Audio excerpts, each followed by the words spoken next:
Hello everyone, welcome to Movie Talk with Nate and Chub Chub. Yay! So, the quarantine is up and now we got these little guys out and about, but unfortunately we're going to have to give them back soon because they're almost big enough to be adopted. So that's a little unfortunate, and there he goes. Okay, so I guess this is just going to be Movie Talk with me. Alright, so today I want to talk about one of my favorite things in the world, which is Batman. And more specifically, the actors who have played Batman in the live action movies. Now, I know a lot of people have done like different ranking videos where they talk about all the different people who have played Batman and rank them. So I know this isn't an uncommon thing. However, I'm going to do it in a slightly different way. Because when it comes to the conversation of who is the best Batman, it's Keaton, by the way. But the conversation is very divided, and I think the main reason for that is because even though every character goes through different interpretations over the years, I think Batman has undergone some of the most dramatic changes. And if you're being perfectly honest, most of the actors playing Batman were playing a very different interpretation of the character. So rather than compare all of the Batman actors to one another, I am instead going to compare them to the interpretation of the character that they were playing. Okay, now I have a few little disclaimers. The first one is I'm only going to be talking about the live action versions of Batman. I'm not going to be including any of the animated versions. My second disclaimer is I am going to be including Robert Lowery, who is in the 1949 Batman serial collection. However, I'm not going to be including Louis Black, who is in the 1943 serial collection. Simply because I haven't seen it and therefore I can't judge it or him. And then my final disclaimer is a lot of the different actors who have played Batman have played him more than once. I'm only going to be going off of the first time they played the character, which in my opinion is actually perfectly fair because, again, at least in my opinion, everyone did the best job the first time. I don't think there's any actor who's ever gotten better at playing Batman. So I'm only going to be going off of the first movie that they played Batman. All right, so here we go. First one on my list, the bottom of the list, the worst Batman of all time, in my opinion, is Ben Affleck. Now, again, Ben Affleck's performance, just like Batman, is very, very divided. There's a lot of people who really think he is like the absolute best Batman ever, and there's a lot of people who really, really hate him. I've seen very few people in the middle, which is kind of ironic. And I think most of the people who do think he is the best Batman is getting caught up in the visuals, because I will admit, from a visual perspective, he is the best Batman. I mean, his costume is just straight out of the comics. He's the biggest Batman we've ever had. He's the only one who actually has like the same size frame that the Batman does in the comics. He has the most square jawline. So from a visual perspective, he is the best Batman. Acting-wise, not so much. All right, so first let's talk about Bruce Wayne. Now, when Ben Affleck was first cast, this is actually the part I was most excited about. I was like, Ben Affleck, billionaire playboy? Like, that works. But unfortunately, the script is just so dark and so serious, he never really gets to play the billionaire playboy. Because again, he's just always so serious. And it's one thing if Bruce Wayne is serious, if he's like down in the Batcave, or if he's like talking with Alfred, because at that point, he's basically just Batman without the costume. Like when most people say Bruce Wayne, you know, they're talking about the whole billionaire playboy persona, and he never really gets to do that. Like when he goes to Lex Luthor's party, like he should have been like drinking, or at least pretending to be drinking and getting drunk and trying to hit on women and, you know, all that stuff. And I understand he was there on a mission, but that's the problem. He looked like a man who was there on a mission. You know, he should have been, you know, kind of, you know, putting on the persona and then sort of slipped out and slipped back in, you know, similar to what Christian Bale did in Batman Begins. Like when he needed everyone to get out of the house, you know, for safety purposes, you know, he kind of, you know, just acted drunk and kind of kicked everyone out. So he used the persona to his advantage, you know, to get everyone out of the house. And they could have done something similar with that. But again, everything was just so dark and so serious that he never actually gets to play the billionaire playboy. Now, I think he could do a great job at it. My only point is I don't understand why so many people give him credit for being such a great Bruce Wayne when he never actually got to play Bruce Wayne. It's just very strange to me. Now, when it comes to playing Batman, unfortunately, he's playing a very flawed interpretation of the character. For one, you know, everyone talks about the whole killing thing. And with me, I'm actually fine either way. I think both ideas make sense. I do think it makes sense for Batman to kill people, simply because he's a vigilante. And the whole reason why he's a vigilante is because he doesn't trust the system. So it does make logical sense that a man who doesn't trust the system would want to take matters into his own hands. Now, whether it's right or moral or whatever, that's a whole nother conversation. I'm just saying it does make logical sense. And they did do it in the earlier versions, and there's some other interpretations of Batman as well, where he does kill people. But I also think it makes logical sense for him not to kill people, because Batman is a very dark character, and he often fears becoming the evil that he faces. So he needs a line in the sand. He needs to say, okay, I could go here, I could do this, I could do that, but I can never go here. No matter how badly I want to, I can never cross this line. And as long as I don't cross this line, then I'm in control. Now again, whether or not you completely agree with that or whatever, it makes logical sense. So I'm actually fine with either way, as long as it's consistent. And unfortunately in this, it's not consistent. Because first he wants to kill Superman, but then he decides not to, and that part I get. But then he goes and kills a warehouse full of nameless thugs, and then after that he decides not to kill Lex Luthor. So it's like, why are you going to kill all of these nameless thugs, but you're not going to kill Lex Luthor, a guy who is clearly way more dangerous than any of those other people? Like, it just doesn't make logical sense. So it was very inconsistent with that. But to be perfectly fair, that's not really Ben Affleck's fault. Something that is his fault, though, is the way he fights in this movie is absolutely terrible. He has very little skill. It's really more so about brute strength, He makes these very wide punches. Like when he's punching people, he really throws his, backhands like this, and he throws forearms all like this, and I mean not forearms, but like straight punches like this. Like he goes like really super wide like that. Like it's really ridiculous.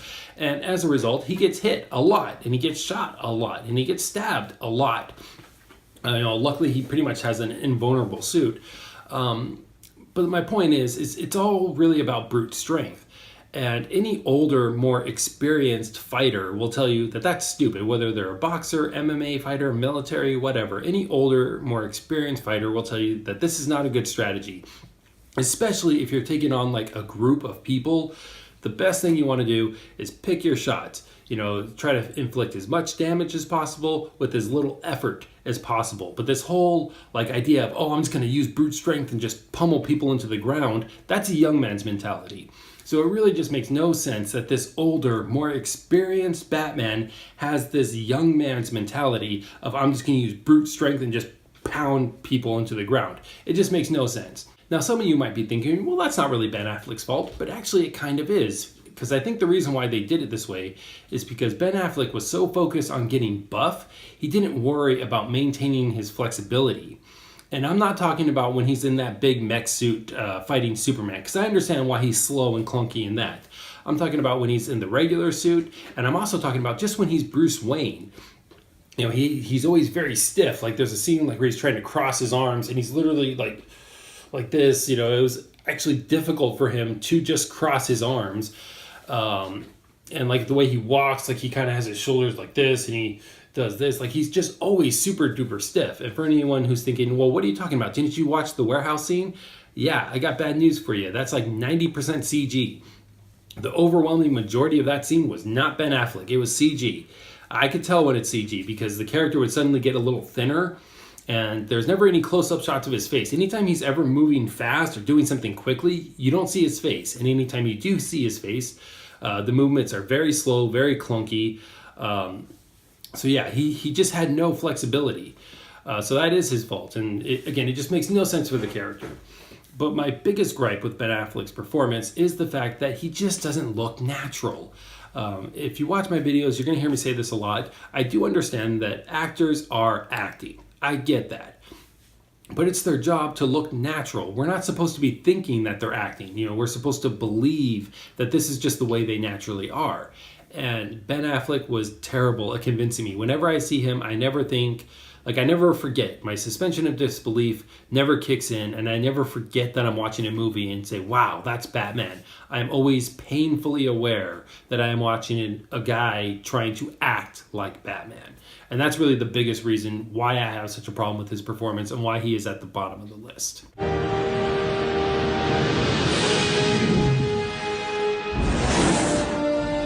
All right, so next we have Val Kilmer.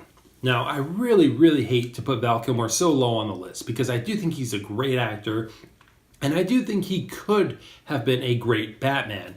I really blame the script and just everything that was going on with the studio and everything, because basically the main thing that was going on is after Batman Returns, McDonald's didn't want to partner with Warner Brothers again for the Batman movies because they felt Batman Returns was too dark for kids. You know, they're like, why are we selling kids' toys based off a movie that's too dark for kids? Which really makes no sense because this was, you know, at this time, which was like late 80s, early 90s, two of the biggest toys were RoboCop and Terminator, both of which were based on very bloody rated R movies, which would be completely inappropriate for kids. So I don't understand why they thought it was okay to sell kids' toys based off of that. But Tim Burton's Batman Returns, oh no, that's going too far. Again, go figure that one out. But anyways, they were at this crossroads where Joel Schumacher wanted to make it dark. He said several times that he kind of wanted to do it darker, and I honestly believe him because if you watch the deleted scenes, there actually is some pretty dark moments, especially the original opening scene where Two-Face escapes from Arkham Asylum. You could probably find it on YouTube if you haven't seen it. It's actually a lot darker than the rest of the film. So I do believe him when he said he wanted to do it dark, but he had this studio pressure to kind of make it a little more kid-friendly. And basically what ended up happening was neither side fully committed. So there was never anything that was really dark enough to consider him a dark character. There was never anything goofy enough to consider him a goofy or fun character. So as a result, he basically just ended up being not really much of anything. You know, he's not particularly smart. He's not dark or badass. He's not goofy. He's not funny. He's really just not much of anything. And as a result, the performance was very bland. But what are you supposed to do when you're playing a character who just really isn't anything? So, again, I don't think it was a good Batman, but I don't think it was Val Kilmer's fault at all. I've actually seen him play darker characters before, and I think if he was playing like the Tim Burton version of Batman, I think he would have been great. I don't think he would have been as good as Keaton, but I do think he would have been really good. I think he would have been a really close second.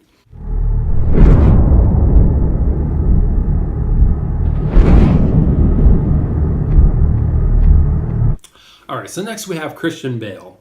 Now, a lot of people put Christian Bale more towards the top of the list. And I do understand why, because there is quite a few things that they did get right. However, there's also, sadly, quite a few things that they got really, really wrong. And in my opinion, that's really what drags Bale down the list. So first of all, let me talk about what they did right. When it comes to Bruce Wayne, this is unquestionably the best billionaire playboy Bruce Wayne that we've ever had. You know, that scene where he's at the hotel and he tells that one guy, he's like, oh yeah, I'm buying this hotel and changing some rules about the pool area. Like, that is my favorite Bruce Wayne moment of all time. Not just in the movies, but in the comics, anything. That is my absolute favorite Bruce Wayne moment. There's quite a few other really good ones. The delivery of them was perfect. Again, especially in that scene, the way Bale delivers that line was just perfect. It was a great scene. So I do feel this is the best billionaire playboy. But to be perfectly fair, it's also the only movie that's really focused on that and really given that a decent amount of time. But again, I mean, he still acted it out perfectly, so I do think he is the best billionaire playboy. Another thing they did really well is when it came to Batman's fighting. I do think this is the best, like, on-screen Batman when it comes to fighting. Like, the way he was very quick, he was very agile. He'd kind of like pop out of the shadows, or like he would make a noise over here and then suddenly come out over here. Or this guy's like just walking and then suddenly this thing wraps around his leg and he's like strung up. Like, all of those like psychological things was like, I think straight out of the comics, and I think that was like the best in terms of the way he fights. And I do give Bale a lot of credit for it because he really put in the work. I believe he was doing martial arts even before he got the role of Batman, but I know, like, for sure, once he got the role, he did a lot of training before the movie and during the movie. He put in a lot of work, and I know he did do a lot of it himself. So I really do give him a lot of credit for actually making it look good, like having smooth, fluid motions and being able to move quickly and all that stuff. So when it comes to fighting, I thought he did a really good job.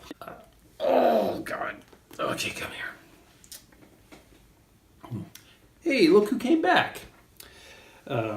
Anyways, In most versions, Batman is a detective, and in this version, he's actually pretty dumb. And I actually feel they sort of went out of their way to make him dumb. Like when he's talking with Lucius, and Lucius explains how he made the antidote, and he's like, "Was I meant to understand any of that?"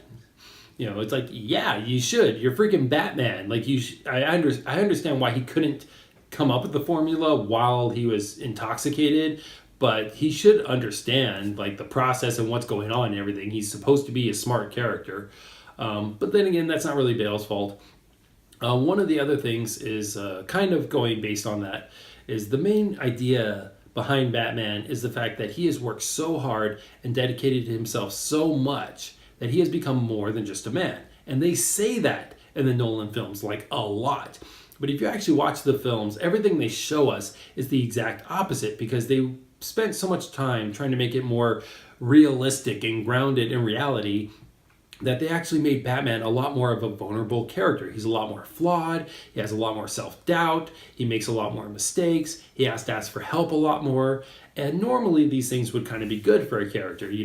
When you make them more flawed and more vulnerable and all that stuff, it kind of makes them more well-rounded and a more, three-dimensional character. But in the case of Batman, being there's so much emphasis on the fact that he's not a normal person. He's supposed to be better than a normal person in every way. He's supposed to be stronger and faster and smarter and more confident and, more resilient and more creative and just basically better than a normal person in every single way.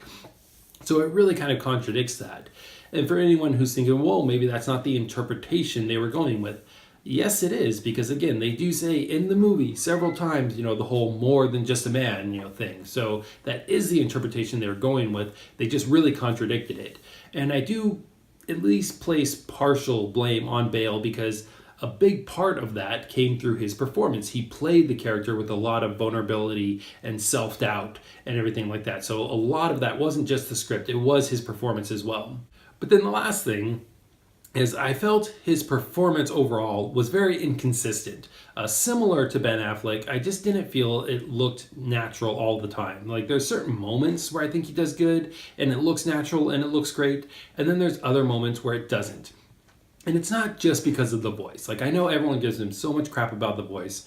And I understand why he did a different voice. Batman should have a different voice. He's playing it's a different persona. He's becoming a different person when he puts on that suit. So it does make logical sense that he would have a different voice. That's not my issue. My issue is one, just the voice sounds so freaking ridiculous. And two, most of the time he has to do these really exaggerated facial expressions in order to create that voice. So again, it just becomes painfully obvious that he's acting. And the only reason why he's higher on the list than Ben Affleck is because, again, it wasn't all the time. It's just sometimes he did it good. Sometimes it was very obvious he was acting. It was really inconsistent. If he had done better with it, like if he was consistent all the way through, he would actually be higher on the list. But being there was that inconsistency of, sometimes he looks good and sometimes he looks like an actor in a costume, that's why he's a little lower on the list.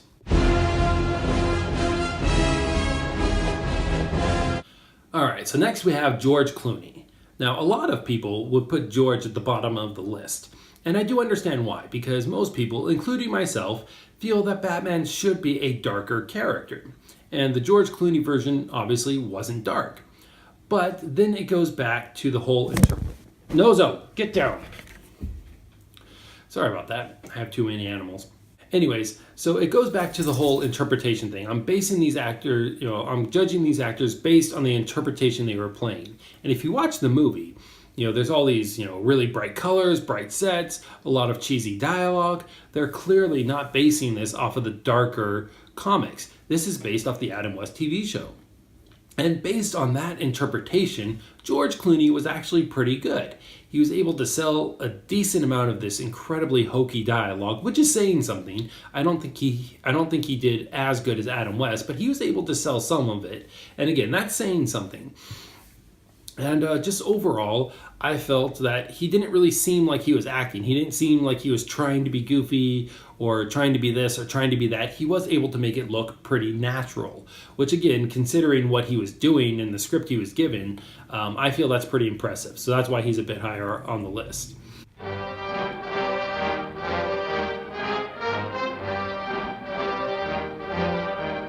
All right, so next we have Robert Lowery. Now, at this time, when Batman first came out in 1939, he was very, very dark. He killed people, but after about the first year, they decided to introduce Robin, and they decided to brighten it up a little bit. It wasn't like bright yet. It wasn't like Adam West territory. Yes, no, I see. Okay. But they were making it a little more appropriate for kids, something that was still kind of dark, but not so dark that kids couldn't enjoy it. And that's where they were at the 1949 serial collection. So when it comes to being Bruce Wayne, they weren't really going with the whole billionaire playboy thing, because again, a little more kid appropriate. So instead, they just made Bruce Wayne kind of like this lazy, sort of dumb character. There's quite a few scenes like where he'd be in a situation and he would kind of act like he had no idea like what was going on, like, oh, what's going on? And he actually did really good with it. And that was like his persona. That was like the Bruce Wayne persona they were going for at that time. And he did really good with it. And then just overall, once he was Batman, he didn't use a different voice, but he spoke differently. Like the words he used and the way he talked was very different. And he just carried himself differently. Like he just carried himself as a guy that you could believe, like, yeah, this guy, he's determined, he's clever, he's resourceful. He's all those things that you would really want Batman to be. Really, the only thing he wasn't was a good fighter. And the only reason for that is because, again, this was a serial collection. Nozo, get down. Geez, sorry about that. Again, this was like a serial collection, and there's only one villain, so it takes him to 15 episodes to catch him. So obviously, he couldn't just be a good fighter and just have it right away. But other than the fighting thing, I felt he was pretty much everything you want Batman to be. And I'm sure, like, looking back on it now, a lot of people will probably say that it's not dark enough or that it's kind of cheesy or hokey. And sure, it is, but I feel it was as dark and as serious as the comics were at that time. So that's why he's where he's at on the list.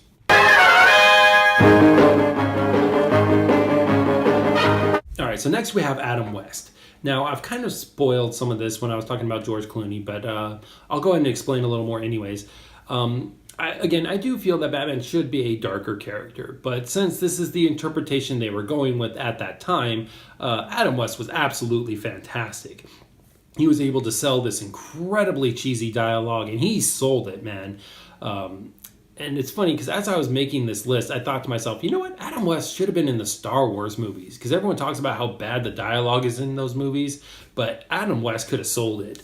Even that line about the, where Anakin's talking about sand that everybody like just totally rips on. You know what? Adam West could have sold that line. It wouldn't have made sense for him to play Anakin, because he was never really age appropriate, but he could have sold that line. I promise you that. And just overall, like I said, just the goofiness of it and everything is not something I feel Batman should be, but that's what it was. And he was absolutely fantastic at it. And overall, I feel that him and Robert Lowery both did exactly what they were supposed to do. They were both great at playing the interpretation they were given. The only reason why Adam West is above him is because I feel it's a little bit more difficult, again, to sell, this incredibly cheesy dialogue and to sell it as well as Adam West did, I think just takes a very special skill, and that's why he's higher on the list.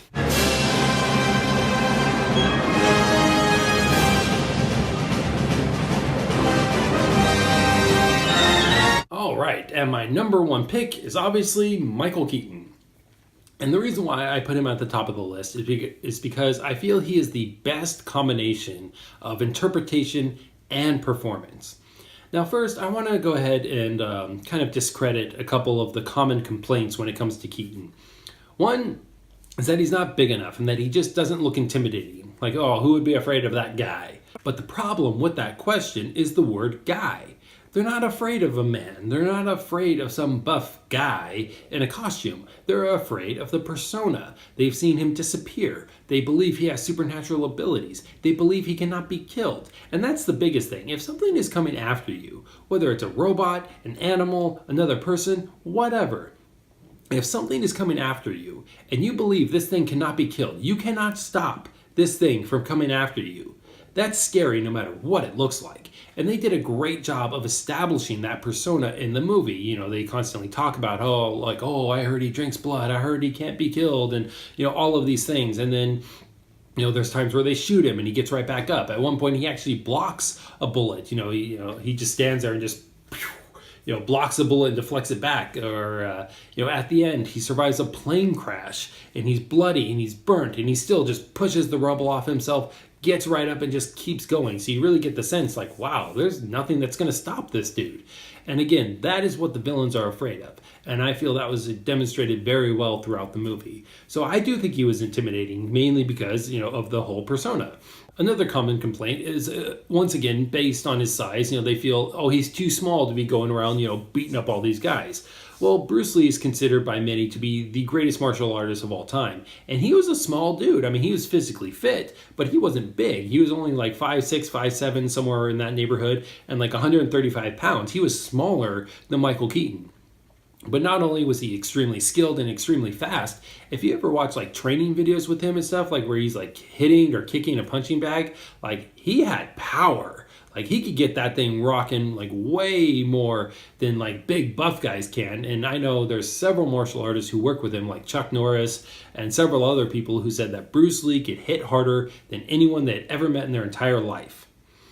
So it's not about size. It's about having the right technique and knowing how to use your momentum. You don't need to be some big buff guy to be able to, kick ass. Then people complain about him killing. But once again, it's based on the interpretation. And it's kind of ironic because if you ask Michael Keaton or Tim Burton about it now, they usually just kind of shrug and say, well, ours did. And I think that's kind of a dumb answer, but I think the reason why they say it is because they're just so sick of that question and or complaint. But if you actually watch any interviews conducted with them at the time of filming or at the time of the film's release, everyone involved with the film said that they wanted to take the character back to his roots, and they were basing it off of the original detective comics. And in those original detective comics, Batman killed people. And once again, like I said before, I'm fine either way, as long as there's no contradiction. And this Batman never said that he didn't kill people, so I'm fine with it. All right, so let's talk about some of the good stuff. One is I do think that his Bruce Wayne is often overlooked. I don't think he was as good as Christian Bale, but I do think he was a good Bruce Wayne. There's a couple scenes here and there where he gets to play the Playboy thing, like when Vicky Vale and Knox are like in his room with all those statues, and he's like, oh yeah, that's Japanese because I bought it in Japan, Like that's kind of a dumb thing to say. Just because you bought it in Japan doesn't mean it's Japanese, but... and there's a couple other lines here and there, so he didn't really get to play the billionaire playboy a lot, but when he did, he was good at it. But obviously, the most important thing is Batman himself, and I just thought he did an absolutely fantastic job.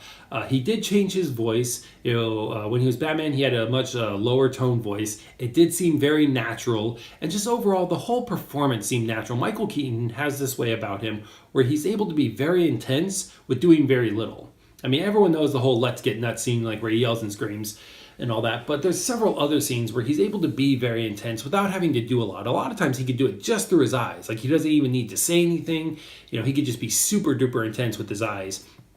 And just overall, like I said, he was able to be very intense in a very natural way. I never felt like, oh, he's trying to be intense or he's trying to look intimidating.